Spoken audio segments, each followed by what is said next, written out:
ahinya to etam mar adek mwang'eyo ne jopuonjre mag form 4 kata mantiere class 12 bro bedo ka timo penj margi mago mag KCSE.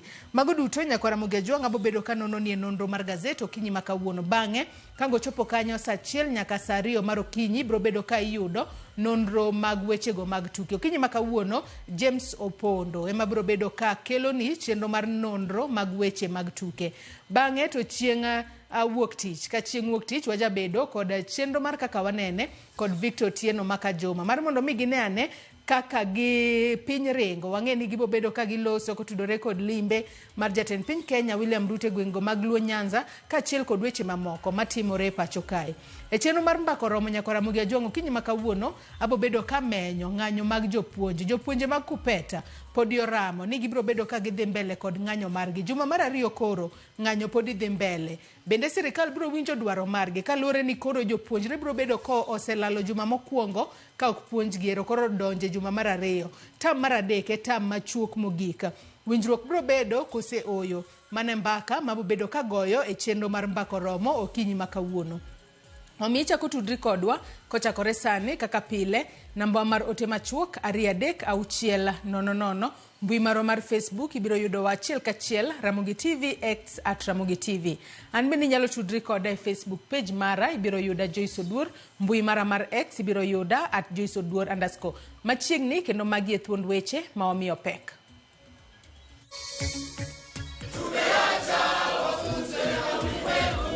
Schools is a crime scene. We are not moved at all.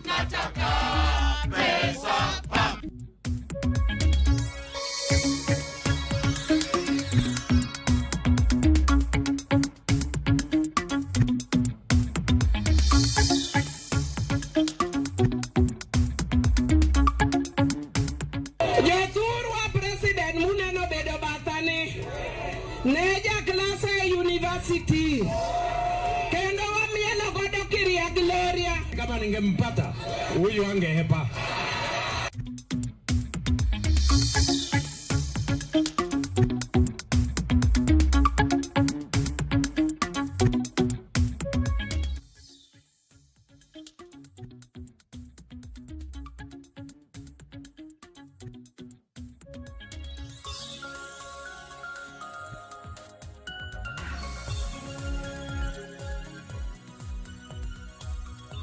Nyakwara Mugiajwang' machiegni neno weche manyien okinyi ma kawuono. Nyinga Joyce Oduor. Ng'anyo mar jopuonj ma e bwo riwruok mar Kupeta donjo e juma mar 2 ka jopuonj wacho ni ok gibi yie mar dok e skul nyaka piny owacho chop dwachgi. Kaka jafombo marwa Efi Nyakidilero, jagoro maduong' mar Kupeta Akelo Misori wacho ni duol mochung' ne ndiko jopuonj pacho kae mano TSC ne ochwalo ng'ure doho e kinde ma ng'anyo margi nosechakore kendo gibiro chopo e doho mar lero kata mar chiwo ler e wi ng'ura makamano.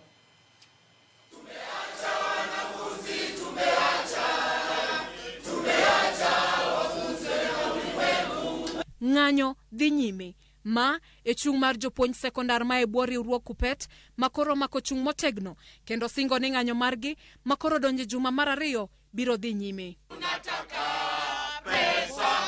Jagoro maduong' mar riwruogno Akelo Misori ochiwo chik ne jonyuol mondo gol nyithindo e skul mar ni kadipo ni gimoro amora otimore ne jopuonjre riwruok mar Kupeta ok bi kawo ting' moro amora. These are students who are adolescents and beyond. There is likelihood of their patience running out because they are not engaged. And in that kind of arrangement, it would be very dangerous because they will be doing other things which are not coordinated. Kao nyithindgi ter dala nyithindo puonj dala. Schools is a crime scene because anything can happen, and if anything happens to them, kigi blame Kupeta. Omedo ni okang' manyo duol mar TSC okawo mar chwalo ng'ure doho ka giwacho ni ng'anyo mar jopuonj dhi ataro mar chik ok buogi kendo gibiro chopo e nyim doho mar chiwo ler. We are not moved at all. One thing which everybody must know, that we are not moved by disciplinary process once we have declared a legal strike. we will be going to court to explain ourselves. Jokanyo mag riwruogno mawuok e counties mopogore pachoka obago romo ka giwacho ni chenro mag somo ok bi dhi nyime skunde kuom juma achiel mabiro kod jumbe mamoko nyaka kanyo ma piny owacho kod duol mar TSC winji ywakgi moloyo to ewi keto kogno e winjruok mar dok e tich. Strike goes on. Strike goes on. Strike, and that is the message. Even now it's going on. Yeah. It's on. What we are now asking our members is to re-strategize. Moko kuom jopuonj mawuok e gwenge motuo olero midhiero magikadhe moting'o koso chudo makare e kinde mochwal japuonj e lemo mamalo kod duol mar TSC koso keto e lai chenro magi. Sani iyudo ni japuonj mawuok e job group moro kaka C3 kadhi e C4 iyudo ka mshahara manchichule kanchen piny duong moingo mshahara mibo chule kentire C4. Asal county kanyo iyudo ni counties go kochakre Baringo, West Pokot, Turkana, Marsabit, Samburu, nyaka iduog Tana River nyaka Lamu. Iyudo ka almost 70% atamalo 70 mag administration deputies kachiel gi jotend skunde gina acting capacity gine C4 C5 nizo japuonj no kaw pesa ne oyidhigo gari odhi invigilate exam otigo tich sirikal for free. Koro TSC apani TSC be samoro yako lal anyway. Magi duto timore e kinde ma jopuonjre ma e klas mar 12 timo ikruok ne timo penj maduong' mar KCSE gino makoro miyo jonyuol luoro ka giwacho ni chal makama biro kelo hinyruok maduong' ne jopuonjre. Efinyakidi, Ramogi TV, Nairobi. Jotelo mawuok e kaunti ma Kajiado koro dwaro ni sirikal obedie winjruok kod jopuonj ni mara juma achiel mosekalo jopuonjre osebedo kama tek ahinya e skunde. Gikoni mabiro reso kit somo ma iluongo ni syllabus masani leo kaluwore kod ng'anyo mar jopuonja. Jaod bura ma Kajiado East mano ka Kuta Maimai okoni ng'anyo e kinda Kupet kod TSC dwaro twak e kind riwruogno kod duol mar TSC mapiyo kaka nyalore. Jotelo go loso e kinde sidho ruoth mano magwenge makanyewa poka.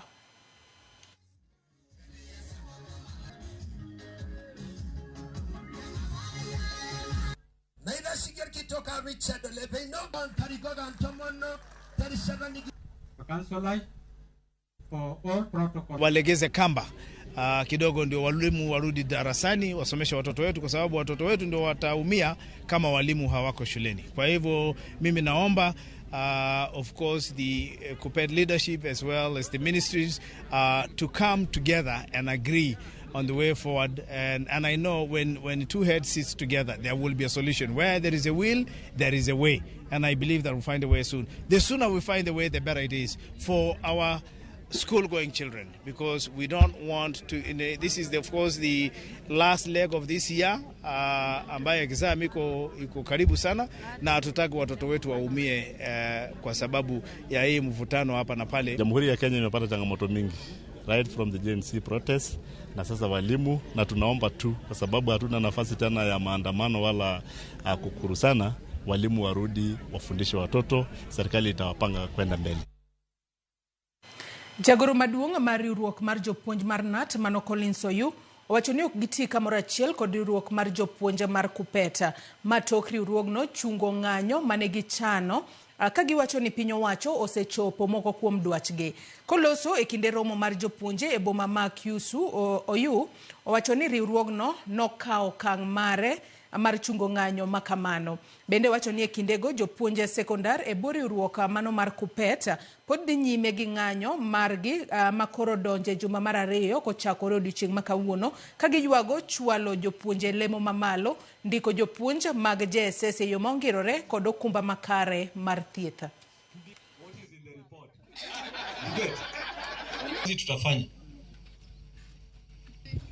I don't have any business calling the naysayers.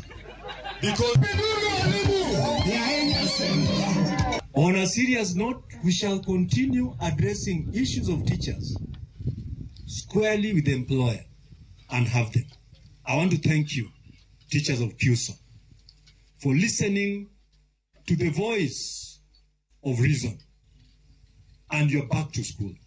Teachers numbering over 400, 500, accepted that Kenya National Union of Teachers took the best position for the benefit of the membership the teaching fraternity under Kenya National Union of Teachers. So when one thinks that maybe we are coerced to do anything, that is nothing at all. I think it is very nonsensical to think that we were lured into anything. The position of this union can be seen by the way we work around things. Jatend piny Kenya William Ruto dok ne okanga mare mar loso sirikal mar manywanda kotielo ni mano dhi riwo wi jo Kenya duto. Jatend piny mane otimo limbe mare imbo mar Kenya koloso e kaunti ma Bungoma omedo ni obiro pogo lemo duto mag sirikal ne jo Kenya duto. Kata kamano Ruto odok ne wach mar campaign miseye ni ochako chon. Walter Nyambaga nigi mathoth.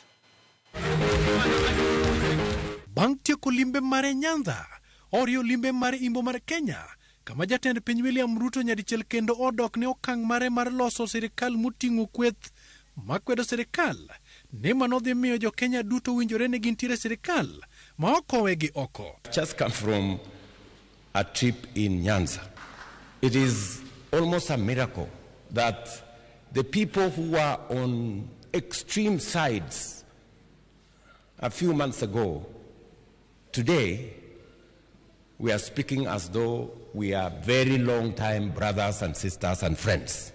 We close ranks as a people. We forge alliances as a people. We build bridges as Kenyans, and we work together for the greater good of our nation. Ruto kalose kaunti ma Bungoma, oko ne jok manosire ni lemo nitiere sirikal, moromo, kendo biro pogo ne ji duto maonge akwede. Nyinyi watu wa Bungoma, mnakubali mimi niunganishe Kenya yote ikuwe timu moja, timu ya taifa letu la Kenya? Wewe umetuonyesha mkiwa na Papa wa Roma na Mheshimiwa Prime Minister Raila Amolo Odinga mambo ya umoja wa nchi yetu. Na watu wa Bungoma, watu wa Nyanza, watu wa Mlima Kenya, wale wote ni watu ambao wanataka sisi wote kama Wakenya tuishi kwa amani. Sisi kama viongozi wa ODM tunakushukuru na tunasema uendelee na hiyo kazi na tutakaa na wewe na tukusupport. Anaposhikanisha Kenya yetu iwe Kenya moja chini ya rais moja ndio tuweze kufanya maendeleo kwa kona zote za Kenya. Ukitengeneza kazi za vijana, hii Kandui unaipatia mingi sababu hii ndio constituency kubwa hapa Bungoma. Ruto koni podo biro luorore ko bilo wach kod jopiny kamora mora. Kendo bende tich mare, to ko tijno mar dolo onge pogruok. I am an evangelist. And many people sometimes wonder why I stand in raised places, sometimes on top of the car. Because when your orientation is an evangelist, you always behave like an evangelist, even when you are doing other things. And by the way, I have given a commitment that when I finish my tour of duty as president, I will go back to be an evangelist. You did soul searching and came up with a solution that brought us back as a country. The broad government that you formed that included everybody. I was with you in Nyanza, Your Excellency. The excitement that we saw in Nyanza, our people in Western, tujipange pia. Lazima tujipange. Politics is about competition. I was there and I could not believe that was Nyanza that was all. Atandi is here now today. We are on track, and we are on track to put Kenya together so that we can be able to move and be a better nation in this part of the world. Walter Nyambaga, Ramogi TV. Jatend piny Kenya William Ruto nochomo piny China odhiambo manyoro kamano singo ni jo Kenya dhi yudo ber mogundho kowuok e wuodhno. E oboke ne ute fwambo, jatend piny otelo ne welo maga Kenya madhi chopo e romo mar 9 mano mar tudruok e kind Afrika kod China mong'ere kaka China Africa Cooperation Summit. Romo makamano kelo kanyakla jotend pinje Afrika, jotelo mawuok China kod jotelo mag AUC mar lalruok e wi tudruok mag pinjegi. Ruto biro chopo e romo mopogore e limbe mare kamoting'o romo kod jatend piny China mano Xi Jinping e wi tudruok manyien mar pinje ariyogo. Romo machielo mar Ruto biro bede en mar jotend pinje Afrika e rido tudruok margi Ruto bende biro chopo e romo mar johala mag Afrika kod mago mag China kama johalago biro rango thuolo manyiena mag keto mwandu. Mogik en romo mar weg kembe mag jigiwegi kama jatend piny osingo romo gi joket mwandu mag Kenya. Ber ma Kenya biro yudo otingo rido winjruok makare e kind Kenya kod China, winjruok kod China mondo med gero apeini kod skunde pachokae, tieko twak ewi tieko gedo kata gero ndacha gach okolo mano mar SGR mondo ochop Naivasha, Kisumu nyaka Malaba. Twak ewi chiwo lo ne China mondo oger kambi loso yedhe e pachokae.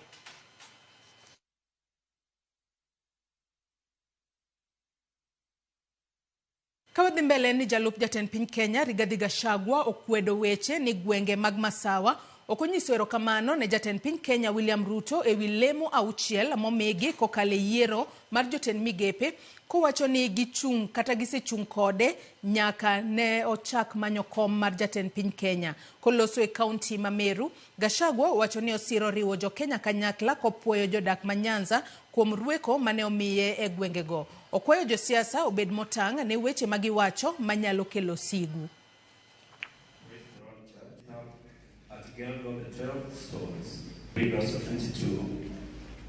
This region tumesoma siasa vizuri sana, Mzee Kiraitu. Hadi tumekaa na wazee na mabishop, tumekubaliana.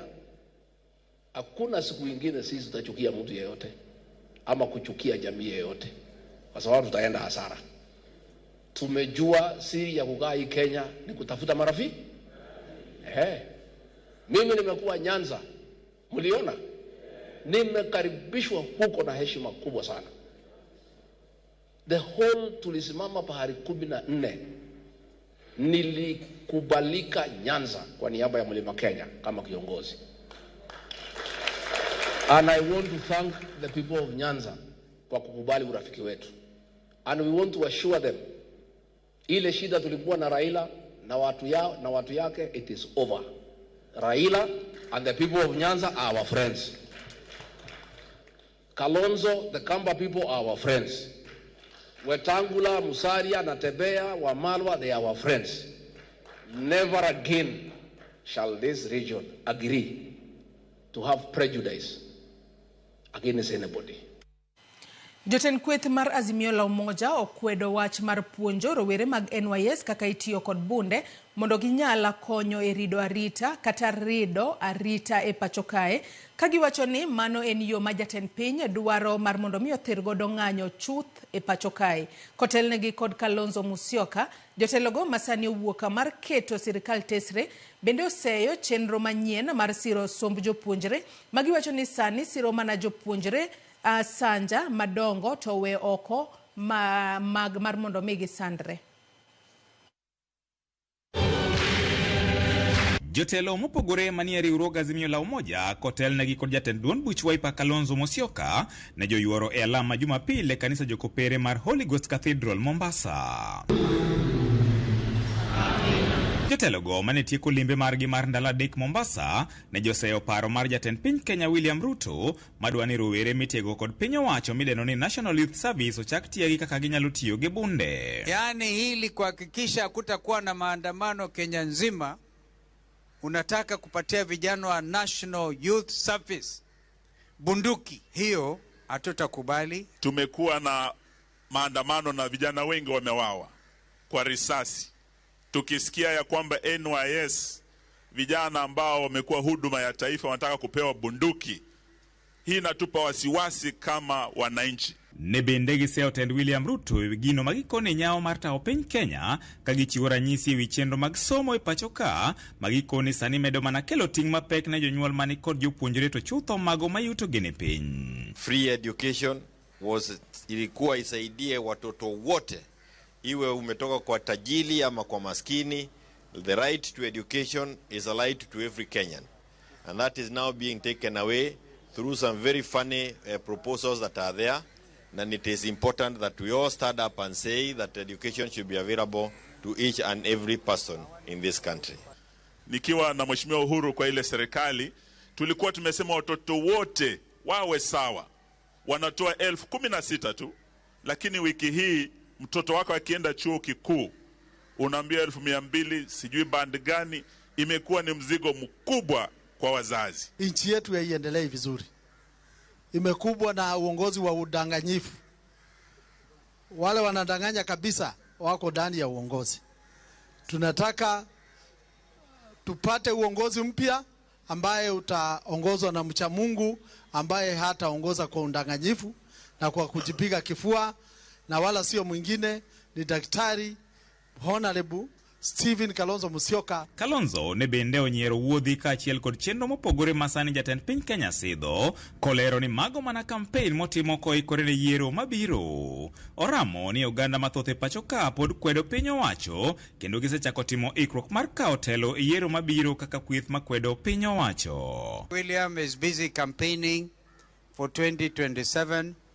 Kwa hivyo ni wazi hii safari na mbio hii, we are not going to allow him to run alone. Chochote ambacho anafanya, chochote ambacho anakusudia kufanya ni mpangilio tu wa 2027.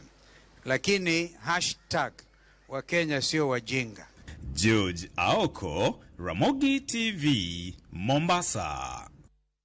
Riwruog Governors oluongo romo juma manyien mar twak ewi landruok guonyo mar Mpox masani osedonjo e counties ang'wen. Gavana ma Tharaka Nithi ma bende en jakom komiti mar thieth Muthomi Njuki wacho ni kata bedni ka poko oyangi kwan joma nigi tuono pod ni piny ahinya, Governors nyaka ikre mar geng'o landruok mare. Nyaka sani ji ang'wen oseyangi ni nitiere kod guonyo mar Mpox e pacho ka. Activate their emergency response centers and ensure that we have a reporting system where there should be a number that members of the public can call if they suspect such a case. We need to have an emergency isolation center in every county. We can have 1 or 2 hospitals that are prepared to handle the same. We need a budget either from the emergency kitty or from the public health to be set aside and be ready for utilization if required. Otherwise, we will not be able to contain this situation. But I also want to ask the members of the public not to panic, because 2 cases already that were identified as the first cases, the patients are already healed, they have recovered. Jauhala marauma e kaunti ma Mombasa kendo wuon kambi mar Mombasa Cement Mano Hasmukh Patel oiki odiochieng' manyoro ka wang' ringre mare kaluwore kod chike mag din Wahinde. Ringre mosenendo nogolo kinyi manyoro e kar kano ringre ma Pandya kendo luor kode e kar alam mar Jo-Wahindi katoke owang'e Buxton. Miche magoganda mane ochopo nochiwo luor margi mogik ka gidiro ne maua kaluwore kod gigo mosebedo ka otimo e ngimane.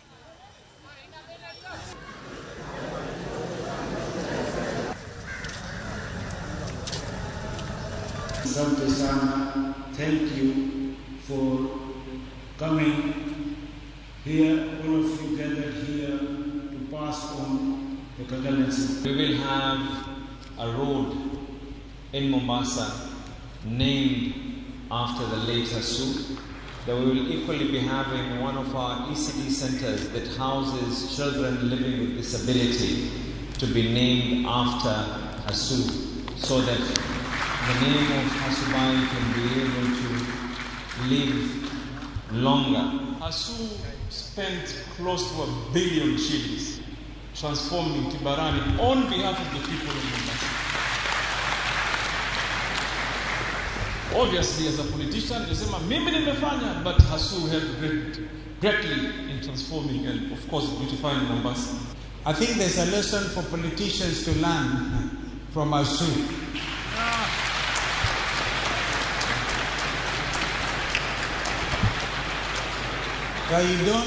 You don't have to go chest thumping.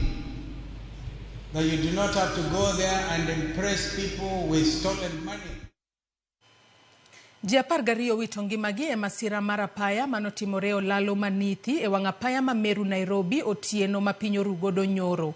Masira no ne ojuko matatu mar pickup aina mar Toyota Hilux e Olalo makamano. Nyithindo ariyo ne nitie e kind jogo manowito ngimagi e seche ma ji mamoko ariyo otony kendo dhi nyime kod yudo thieth e kar thieth ma Chogoria to kod Chuka Referral Hospital Chuka. Kamanda mar obila ma Tharaka Nithi ne oyango masirano. Masira machielo ne otimore tok ka nyamburko matin ne otuomore e lori manokethore e apaya. Jalup jatend piny Rigathi Gachagua ka oro ote mare mar kuyo osingo mar luwo wach gero olalo no mondo okonye gengo masiche matimore. Uses this road and we may or I may assume that the driver did not take to the lane as was expected of him and had a head-on collision with the other vehicle that was coming from the Nairobi direction. Mambo ya Nithi Bridge, it is true, tuliahidi. I have called the PS, ile mumeona nimetoka nje, Engineer Mbogwa kutaka kujua hiyo ahadi rais wetu alipeana. Nimemwambia kumekuwa na ajali last night, 12 people are dead, others are injured. I'm here in Meru, emotions are very high, people are asking, they want an answer. He has told me that the designs are almost complete.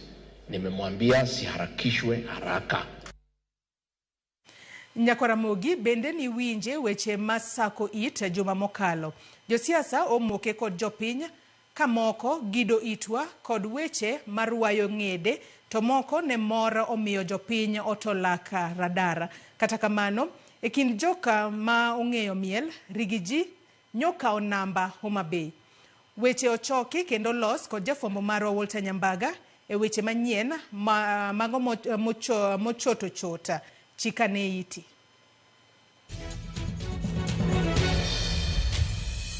Jodhurwa untie. Jodhurwa umor. Bas, jokondele bura nitiere ka. Amoso ujodhurwa. Udugot wacho ni ne usesande. Kumbe ni nyinyi. Bara. Kwanza mimi niko na kesi kubwa na nyinyi watu wa Kondele hapa. Ala? Tokare bura ni dhi bondo. Haki ya Mungu, nyinyi mmenitesa sana. Kendo ya Waruto, to inyal ter bura ni kure. Mkiendelea kunitesa, nitawashtaki kwa baba. Na mkizidi, nitawashtaki kwa Mungu. Aya, Homa Bay. Jodhurwa utie. Jodhurwa umo. Mtu ya Mulema uchopo. Odwa ni mondo umie form. Ama mngetaka nilale hapa leo? Nilale. Mutanipanga? Homa Bay. Homa Bay chatokoyo onge. Iko nyako. Iko. Haki. Wach nyako moro gidore ka. Iko nyako. Kusogi wacho bad girl. Huyu bad girl ambaye yako njia kwenda kuwa good girl. Amilo biane. Ijitetea kichung kor kachich. Jothurwa wach gidwaluo koso kikawache. Iseyudo rusa.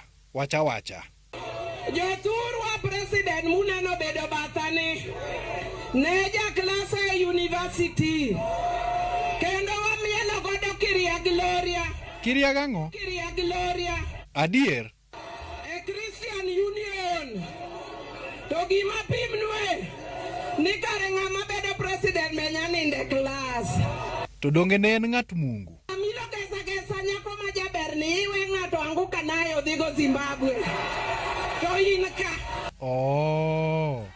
Wawinji matuta enya gesa. Oninde class koso konindo.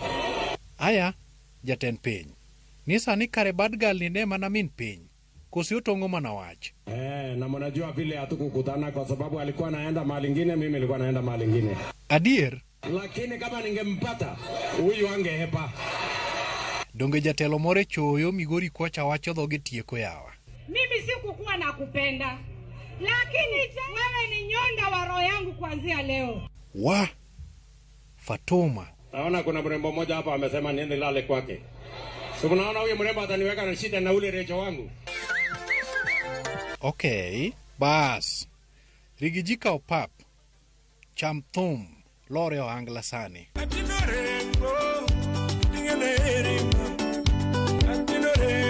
Wanga kes moro dweika. Bia nenya sona. Tunaku,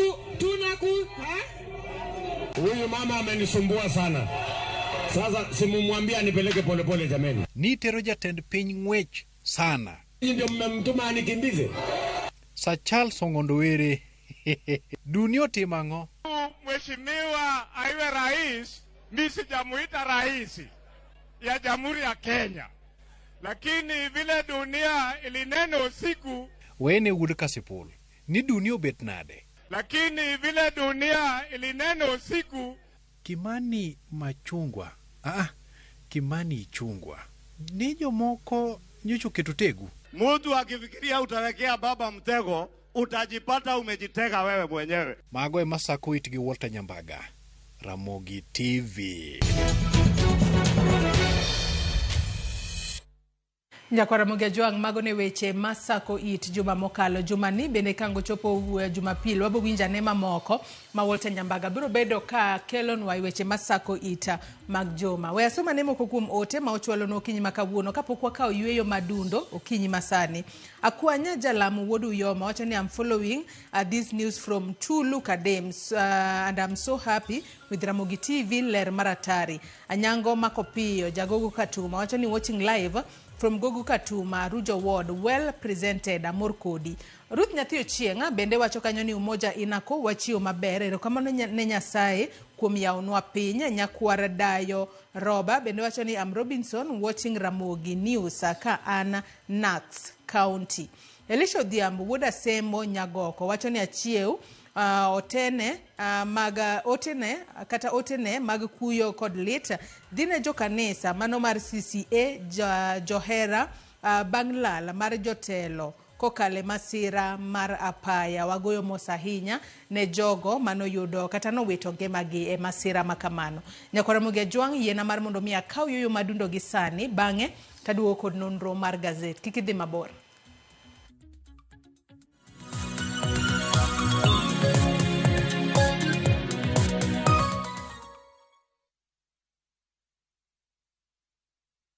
Jipange na Viusasa imerudi kwa mbwembwe na vishindo. Jipange leo kwa nafasi ya kujishindia mamilioni ya pesa. Jipange ushinde na Viusasa.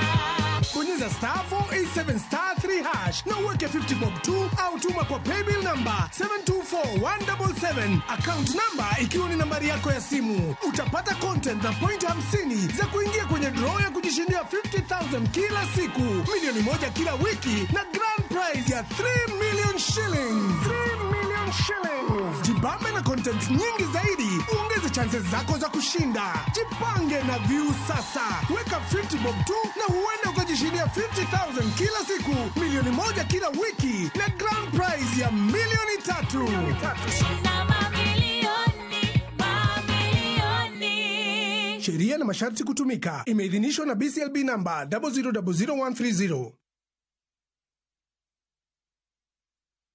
Dreaming of an unforgettable European vacation? View Travel makes it happen. Explore Rome's history, Venice's romance, and France's charm. Immerse yourself in local cultures with our English-speaking guides. London, Paris, Prague, Santorini, Istanbul, Berlin, Barcelona, Amsterdam. Europe awaits. View Travel delivers. Discover Europe from $1,600 for a single country trip and $2,100 for multiple countries. Visit viewtravel.com or call 0703-254-254 and book now. View Travel. Dream, explore, discover.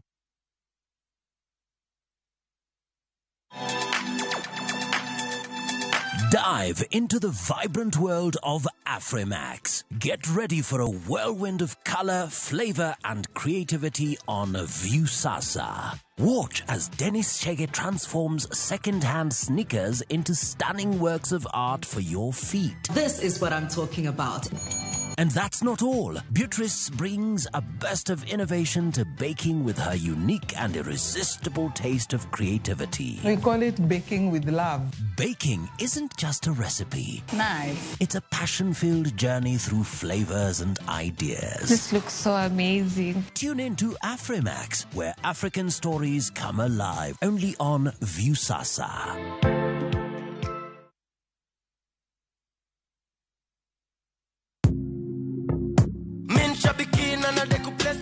Naitwa Daniel Kimanzi, nimetoka Kitui County. Mimi kazi yangu ni an engineer by profession.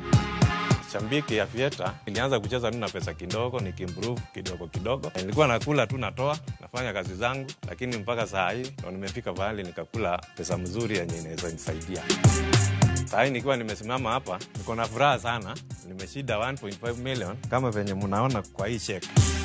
Hii pesa itaenda kunisaidia sana pamoja na familia yangu. Niko na watoto shule, italipia fee. Biashara yangu ya construction pia huwa inahitaji pesa mingi, itaniboost kiasi kikapital, na pia nitaendeleza mambo mengine zangu. Win big in seconds.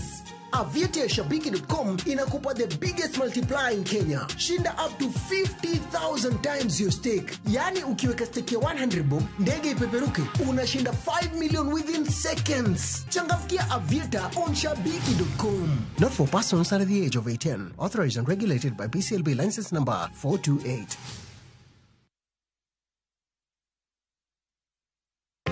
Jothurwa, be usebedo gi gombo mar ng'eyo kaka cham wuok e kodhi nyaka chop kaka chiemo e mesa. Dibed ni dwaro chako pith makelo omenda, koso idwa chako pur mana mar chiemo e dala. Wakelo ni yore mag chako magi duto e chenro mar pur gi ohala. Pur manyasani kendo manigi okang' mamalo to kelo yuto mathoth. Piny olokre dhi e technology kendo puro kenana pur kaka ne manyachon. Kuonde kwath osedok matin. Tinyalo bet gi dhiang' achiel mar grade, tikete e ot, tiomone chiemo to ochiemo. Pur mchele ber kendo nyalo teri mabor. Ngimani be nyalo lokore gi higa 2 kende kitiye yo morere. Pur gi ohala kelo ni jopur kendo joma olony e weche pur.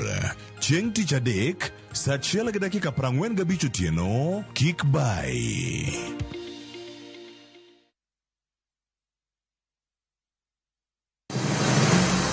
Isepenjori e sigendni mayudore kuonde ma waluongo ni pachowa. Kapuonjani nobiro nikech gwenyruok e kind owete. Riwri kodwa mondo wanon sigendni mabeyo mag kuonde ma wadakie.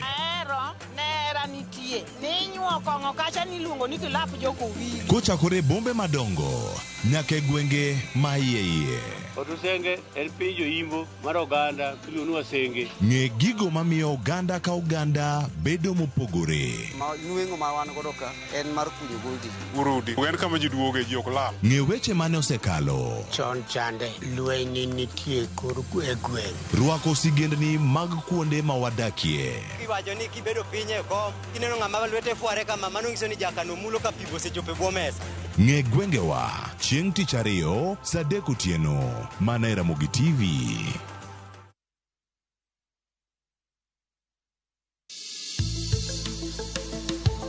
Ngimawa en gima duong' moloyo. Onego bed ni wang'eyo kaka wadak, korka chiemo, exercise, nindo maber. Wakelo ni achiel kachiel lakteche man gi lony mar arieya e weche ngima dhano. Kikwa discriminate ne joma nigi ndulume to tikwa pandgi to ng'eyo en teko. To kodok korka ngima mar del, bedo gi ng'eyo nyalo kelo lokruok maduong'. Wacho ni kendo Ruth pile ni e penj laktar kaindi chiemo watiyo godo mondo wageng' tuoche. Wabiro wuoyo gi ji e yo mabiro mulo chunyi kendo miyo pachi yawre. Obwongo gi del gin ga gigo motimre nade moriwore.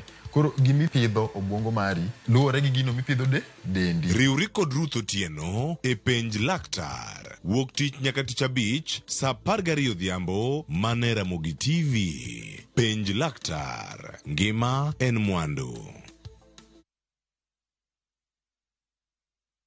Kidliekno achiel maber nigi achiel marach.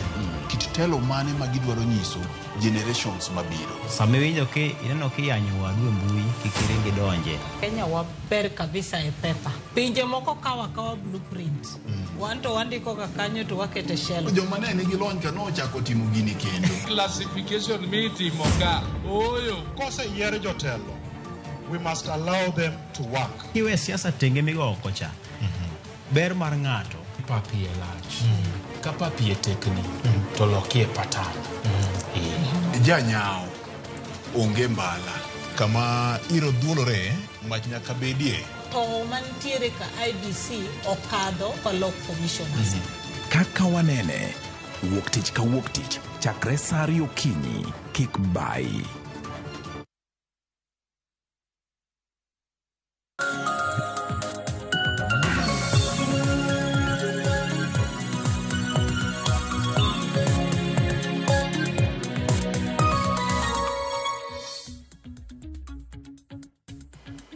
Nyakwaramogi Ajwang' machiegni nonro mar gazet okinyi makawuono anyisi ni wakaw mana yuyo madundo bang'e tabro bedo kaduogo kod nonro mar gazeta. Okinyi makawuono kaka pile antiere kae kod gazet mano ma Daily Nation kaachiel kod The Standard. Weche mag gazede gi omiyo pek aneno ka pogruok nitiere mana e weche mag hola ma iwacho ni piny Kenya ok osebedo katiyo godo makare ahinya. Mano mantiere gazet ma Daily Nation.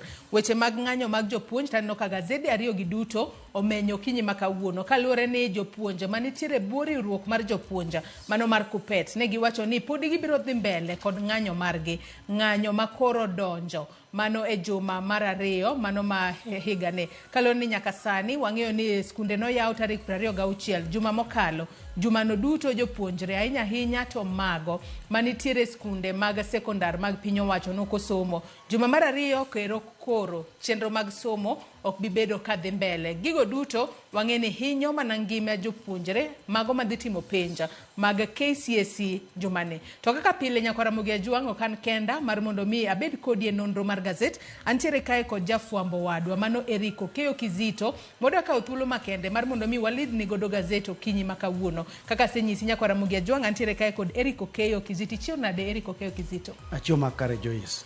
Kendo dokero kamano Nyasaye mano bongo nyaka laga mano chuo piny kod apolo malo mochwewa wangima nikech ng'wono mare ni kuom ng'wono no pod wangima. Joyce wacho ni oto maluore maru koro wacho nang'o ich lach bende no nego kal tako to ondiek miluma bende nomiyo ondiek nowuotho nyamakara mano yiech koro je thoth machiegni nonro mar gazet okinyi makawuono mana kaka iseneno Nyakwaramogi Ajwang' antiere kae kod Eriko Keyo Kizito mar mondo mi walidni gazet. Adwano chako kod gazet mar Daily Nation.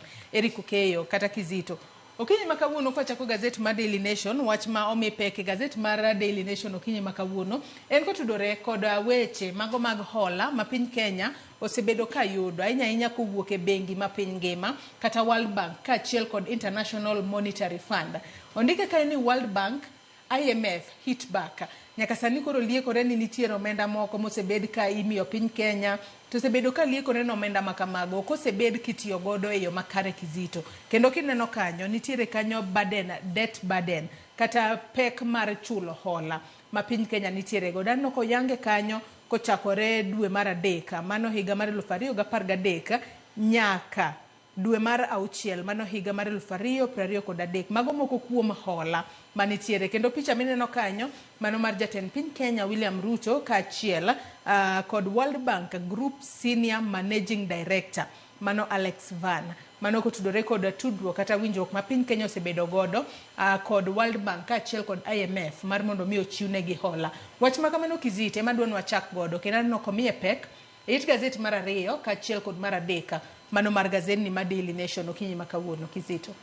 Joyce koro wacho ni ogulu mag omenda mag piny mangima mano koting'o World Bank kod IMF bende koro tielo mokwongo owuok kaduoko wach ma osebedo kiwacho nang'o ni gichiwo hola ne piny Kenya aoyaye ma ok girang kata yo makare ni to hola ma gichiwogi moko dhi timo dongruok mage kanyo Joyce. Wach ma koro timre seche ma piny Kenya ni kod gowi maromo trilion 10.5 kanyo koro magi gowi ma iwacho ni ma piny mar Kenya nitiere godo magi lag seche gi bende iwacho ni tie dongruok moko kata projects monego bed ni piny Kenya timo ma idhi sir kod omenda mawuok agulu mag piny mangima gi. Koro bende yango kanyo Joyce ni omenda moko nitiere kata hola michiwo mamoko line gi malong'o onge tich ma gidhi timo ok oyangre malong'o kanyo ma bende kineno kanyo seneta Mabusia Okiya Mtata kod jatend duond od bura mar Safina mano Jimmy Wanjigi bende osewuok ayanga ka bende koro wacho ni piny mar Kenya osebedo ka chiwo hola e yo mamalo mano omenda maromo kanyo trilion 1 mano giwacho ni kalure kod buk mar osuru ma pacho kae Joyce. Bende wach mantie kanyo ma en mano mar janon buge mar piny owacho kod jaga budget mar piny bende koro ni kod penjo mathoth kalure kod loan ma bende koro medre ma bende onge ok oyangi yo makare. Koro weche makamagi Joyce gin weche ma bende koro kelo penjo thoth e pacho kae kaluwore kod ola kaachiel kod gope ma wantiero kae ma bende ok oyangore ahinya kaka gopegi ichulogi ma ok wang'eyo nikech kaluwore kod buk mar osuru kanyo ma owach kod Okiya Mtata giwacho ni piny mar Kenya chiegni chulo kanyo $1 trillion. Koro wan kod gowi Joyce kanyo, koro gowi gi bende jopiny osebedo ka seyo gulu mag omenda gi ni gichiwo hola ne piny mar Kenya oyaye ma ok oyang yo makare.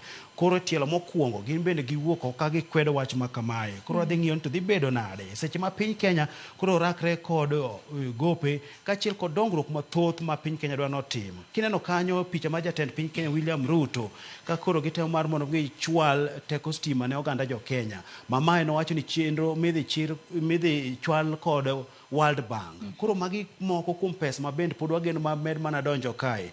Koro ok giyangre malong'o mana e wach ma koro wachre kae. Kwanyalo mana dhi it gazet mar 2 kanyo mar mondo mi wameda ne ng'iyo mago kotudore kod weche ma koro sani liekore kotudore kod gowi ma piny Kenya osebedo kakao kuwuok e World Bank kaachiel kod International Monetary Fund. Nyaka sani koro iwacho kae ni mago bengi mantiere pinje maoko, iwacho kanyo ni international lenders. Nyaka sani koro gisiwacho ni nitiere chenro mopogore opogore ma gisebedo ka gisire pacho kamana kaka iwacho, ka bende giwacho ni nyaka sani bende gikwedo weche maliekore ni ka gisemiyo piny Kenya hola to nyinyo miduoko godo kata interest rate miduoke godo bet ni malo ahinya gikwedo weche makamago. Kenya ka sani wang'e ni piny Kenya nitiere kod gowi mano mar World Bank mano madiroma $1.5 trillion ka bende nyaka sani koro nitiere projects mago madirom 36 ma isiro kod bengi ma piny ngima kata World Bank e pacho kae.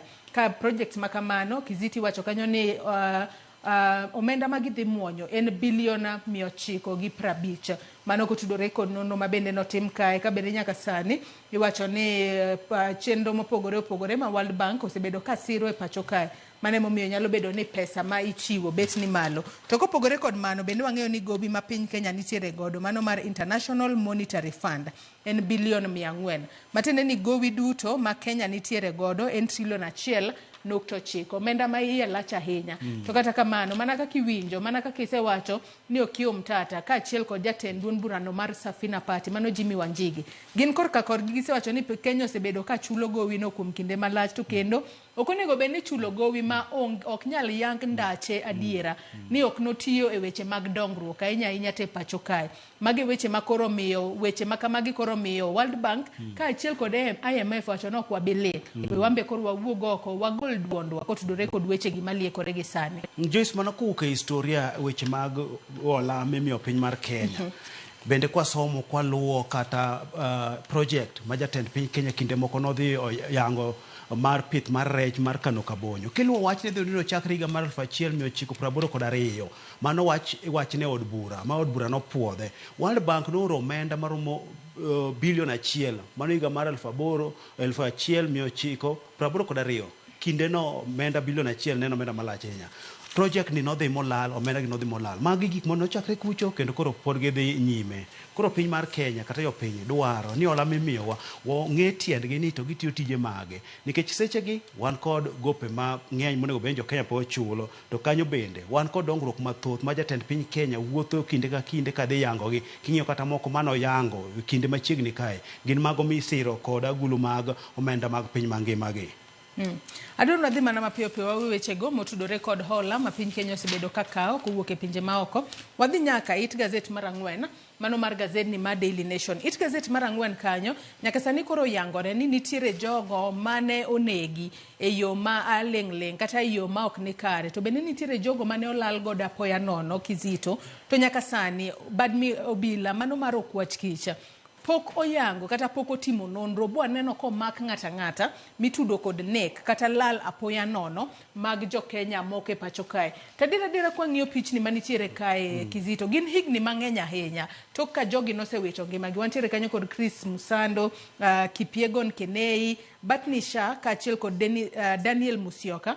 Bende nitiere jomoko mane olal godo kata ne ok ong'e kuma gintiere. Wantiere kanyo kod Dalton Mwitiki kaachiel kod Mwenda Mbijiwe.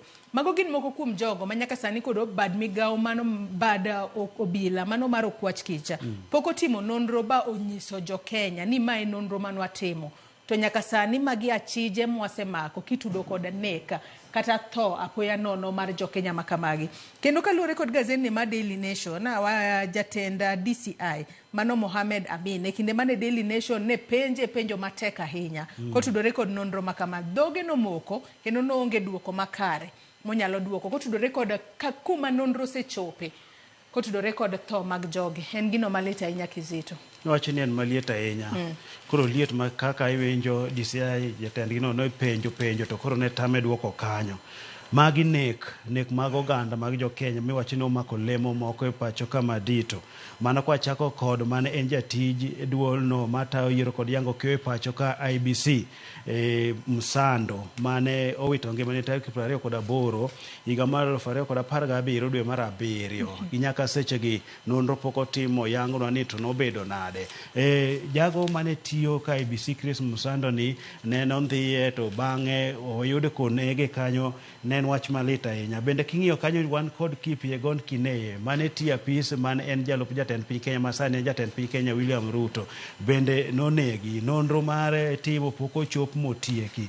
Wan kod oganda mathoth kanyo koting'o nyaka Mwendwa Binjiwe mano jalonye weche mag arita ma bende nyaka sani olal mapoko yang kuma entiere manyuola mare osebedo ka sayo piny Kenya mar mondo mi omigi wuodgi nyaparo kanyo jatend piny Kenya William Ruto no singo ni jogo mano maki meko ma oyaye nek makamache ni chungi mamin Binjiwe bendo se keto geno kuom kanyo mosebedo komanya jatend piny Kenya kod jalupne mar mondo mi okonye yudo wuode. Koro wechegi kod jo Kenya moko mose negi kata mose lal pok oyangi malongo nonro pok otimo tieki. Koro wacho nango oliet makata jogo matiyo tich mar timo nonro maket wechegi obed makare jopiny ng'eny to nobedo nade bende koro ok dwa yango gi ayanga ka gocho no liet mana kaka gazet ni okete no Joyce.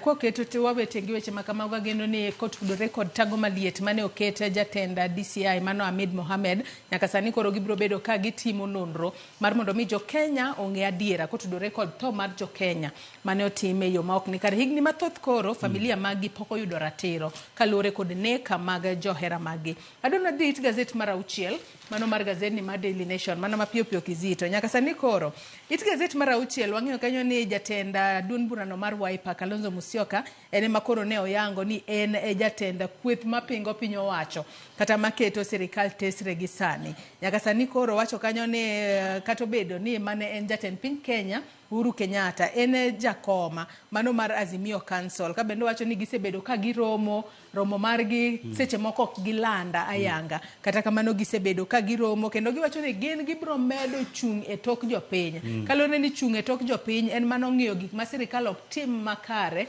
kendo kwedo sirikal maonge dewo wang' kendo maonge pando. Kizito Joy sauta mar siasa matimre gi lak sechegi ma bende koro nwaneno kiwacho ni tie riwruok kata winjruok moro mantie kind jatend ODM Raila Amolo Odinga kod jatend piny Kenya William Ruto sani koro kelo siasa moro okelo siasa moro ma koro Kalonzo be ma nitie Azimio bende koro wacho ni en mowuok oko kaka jagono ma koro keto piny wacho tesre ka koro neno ka chal ka gima Raila Amolo Odinga koro weyo tich makamano. Kalore ni Raila Amolo Odinga bende dhi manyo lemo mar riwruok pinje Afrika kanyo bende king'iyo kaka Kalonzo Musyoka ne wacho ka lure kod wach mane Raila wacho niya seche mane wecho bedo matek e piny Kenya kama ne rowere mag jesi noketo jatend piny Kenya William Ruto tesre. Jatend piny Kenya machon Uhuru Kenyatta owacho nango ni noywane nangos noywane tol kane nyise nango mar mondo mi owuok kod William Ruto tem okele resruok e piny kanyo ni mane kaka notimo. To Kalonzo Musyoka Jeremiah Kioni ka odiyo jeno mala kano winjo wach kamano kone we rwako Uhuru Kenyatta wacho ni Uhuru Kenyatta onge wachno. Kalonzo Musyoka no wacho nango jatend piny Kenya machon Uhuru Kenyatta ene jakom mar Azimio Council ni kendo waromo ga seche mwadwaro to kendo ok ni wanyiso jopiny kata nwatima yanga mar mondo mino ng'enwa romo wan kod jopiny kendo thoth jopiny ne kodwa mano ka Kalonzo ne wuoyo.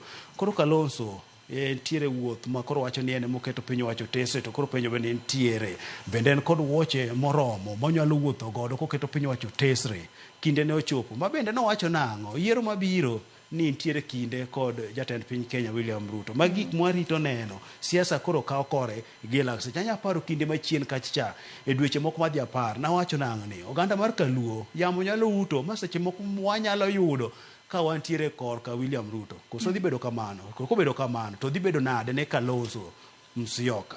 To kapod wantiere mane wechego mag siasa mana mapiyo piyo adwa nwadhi it gazet mar 7 mano mar gazedni mar Daily Nation Kizito. Nyaka sani koro wang'e ni jatend piny Kenya William Ruto notieko limbe mare mane gwengo mag Nyanza mano juma mokalo limbe mar ndalo 4 mane ntiere kuro. Ano ka koro gazedni mar Daily Nation ondike kanye yo makare ni Israel a double agent in DP Gachagwa's Nyanza popularity.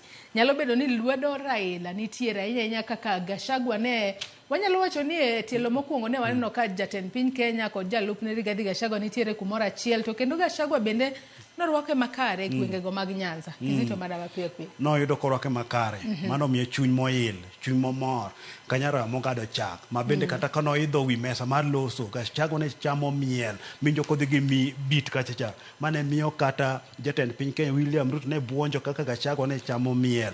Ma koro miyo Gachagua bende koro nenre kaka koro sechegi nyinge temo los nikech kinde machien kae Gachagua nitie osese kod jomoko mantiere riwruok mar Kenya Kwanza nitiere kaka en bende norocho wechego mag telo mar Kenya Kwanza kalore kod ng'anyo ma bende weche moko ne wachre kacha nitiere kaka nidwaro mar mondo mi othiche kanyo weche ma koro jogo ma bende chigni kode wacho nang'o Gachagua koro gi lak sechegi wach mane osebedo akise ni en ng'ano momako mana weche mag oganda gi mag milima kata mag masawa ni mochwala ahinya mopogre gi mano mar jopiny duto mar Kenya monego bed ni ochwalo kaka en jatelo maduong' koro sani iwacho ni kaka nodhi e gwenge mag Luo Nyanza kucho norwake makoro gole e wach moro mosewach ni en ng'ano mochung'ne mano oganda ne kende koro Gachagua en bende sani koro okawuoth machielo nikech korgi kocha iwacho nang'o Ndindi Njoro kachiel kod jaod bura ma Kikuyu kucho ntiere kaka osebedo karakre kode ma bende kiwinjo kaka jaod bura ma Kikuyu owuoyo samnyo gi ntie ka Luo kucho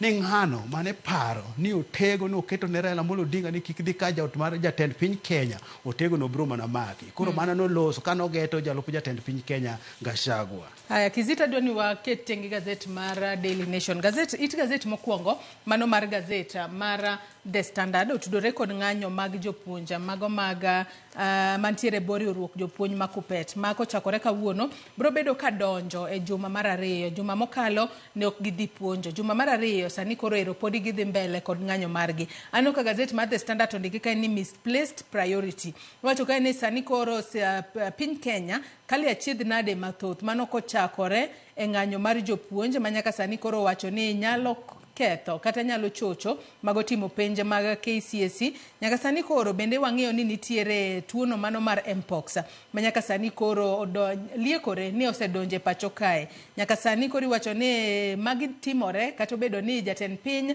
kachiel kod jogo ma nitiere sirikal mare gin to weche mag siasa ema pod gigoyo mana mapiyo piyo Kizito kachiel kod wach ne mogi gazet mar Standard okro kawo weche kata midhiero ma wantiere godo piny Kenya gi lak sechegi mano koting'o wechego mag ng'anyo ma ichwalo kod riwruok jopuonj mar Kuppet ma bende koro nyo waneno ka giromo kanyo kuku mar Kuppet nyo romo mong'ado nang'o pod gidhi mbele kod ng'anyo ma giwacho nang'o ni siling 1,150 mano ni medo gi no mano bok ging'i ahinya gik ma ging'iyo bende kanyo gin mano mar chwalo lemo jopuonj ma giwacho nang'o osechung' e kar tiendgi kod weche moko mathoth mago chiko ma gidwaro mar mondo mi oket e tim kanyo ni eka gichung ng'anyo margi mane giwacho koko tim to ng'anyo pod gibro dhi godo mana mbele ka luwre kod ng'anyo mane rowere mag jensi bende noketo godo jatend piny Kenya William Ruto mago midhiero man kanyo ma bende koro lak sechegi wan kod midhiero ni tuo moro miluongo ni Mpox nyalo bedo ni osemonjo pacho kaka luwre kod ranyisi moko mano yang kanye en tuo ma bende pinjego mag Kongo kucho nosemonjo oganda mathoth osenego kanyo e Joyce koro weche mag penjgi bende ma pod waduoge ko wacho nang'o nyithindo gi nyithindo monego bende koro ikre ne dhi timo penj ma chakre dwe mar 10 to jopuonjegi be koro ntiere ng'anyo dhi bedo nade mag nyithindo Joyce mosebedo kod midhiero wechegi mag somo nikech higa mar 2019 kane gitimo klas 8 tuo mar korona nomonjo piny ma skunde nolor kuom dweche madhi kanya 8 ma rochruok nodhi notimore kanyo to kata kamano ne gitimo penj maber mano ingo jogo mane giluwore godo chien kanyo bende weche mathoth nyaka ng'anyo gi osebedo ka chungo somo makgi kanyo wechego mag koth kacha bende neno ka rocho somo gi kanyo koro dhi bedo nade nyithindo gi no bedo dhi timo penj piny owacho nego koro wuog oko mar mondo neni weche olosi mar mondo mi nyithindo gi odhi otim penj gin bende giyud ratichgi kaka jomoko osebedo ka yudo. Erokamano ahinya Eric Okeyo Kizito kuom kawo thuolo mar okinyi ma kawuono mar mondo mi bi walid ne nyako Ramogi Ajwang' gazet momori e kind The Standard kod Daily Nation inyalo dhi nyiewo tibedo piny isome yo makare. Yiena mar mondo mi akaw yo madundo gi sani bang'e to James Opondo biro bedo katai e nonro mar weche tuke. Kik idhi mabor.